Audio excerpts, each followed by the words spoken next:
Bismillahirrahmanirrahim. Assalamualaikum warahmatullahi wabarakatuh.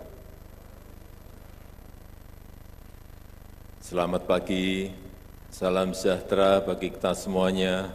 Om Swastiastu, Namo Buddhaya, salam kebajikan. Yang saya hormati para pimpinan lembaga-lembaga tinggi negara, yang saya hormati Ketua Mahkamah Agung, Bapak Profesor Dr. Haji Muhammad Syarifuddin SH.MH, beserta para Hakim Agung dan Hakim ad hoc.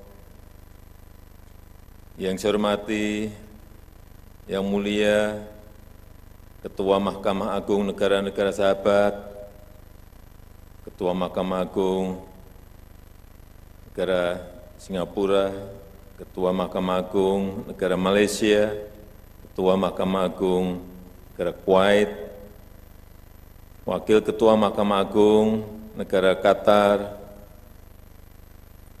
dan seluruh delegasi dari negara Arab Saudi, Sudan, Australia, China, dan Rusia. Yang saya hormati para Menteri Kabinet Indonesia Maju, Jaksa Agung, Panglima TNI dan Kapolri, yang saya hormati Yang Mulia para Duta Besar negara-negara sahabat, yang saya hormati Yang Mulia para Purna Bakti Pimpinan Mahkamah Agung, Hakim Agung, Hakim tingkat banding, dan Hakim tingkat pertama di seluruh tanah air Indonesia, para rektor dan para pimpinan perguruan tinggi, Bapak Ibu hadirin dan undangan yang berbahagia.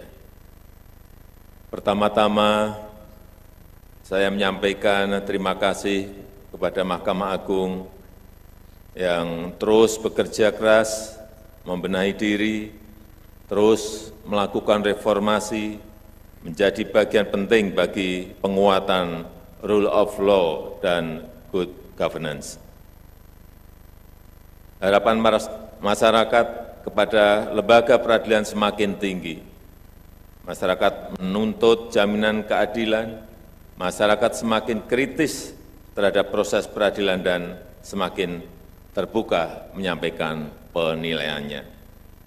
Di tengah-tengah tantangan ini, integritas adalah pilar utama, bukan hanya bagi para hakim agung, tetapi seluruh hakim di Indonesia, juga seluruh panitera, ASN, dan pegawai Mahkamah Agung. Mahkamah Agung pasti akan menjadi rujukan para hakim, jadi tauladan bagi para hakim di seluruh Indonesia dan menjadi harapan keadilan bagi masyarakat. Oleh karena itu, saya menyambut baik reformasi internal yang dilakukan oleh MA untuk menegakkan prinsip rule of law dan good governance, meningkatkan kinerja pengadilan secara berkelanjutan. Kualitas SDM hakim adalah kunci, integritasnya, profesionalismenya, kepekaannya terhadap rasa keadilan masyarakat, kepekaannya terhadap perkembangan zaman termasuk perkembangan ilmu pengetahuan dan teknologi. Oleh karena itu, inovasi harus menjadi bagian dari reformasi, bukan hanya dengan mengadopsi teknologi baru, tetapi juga perspektif dan sensitivitas dalam menyelesaikan perkara hukum.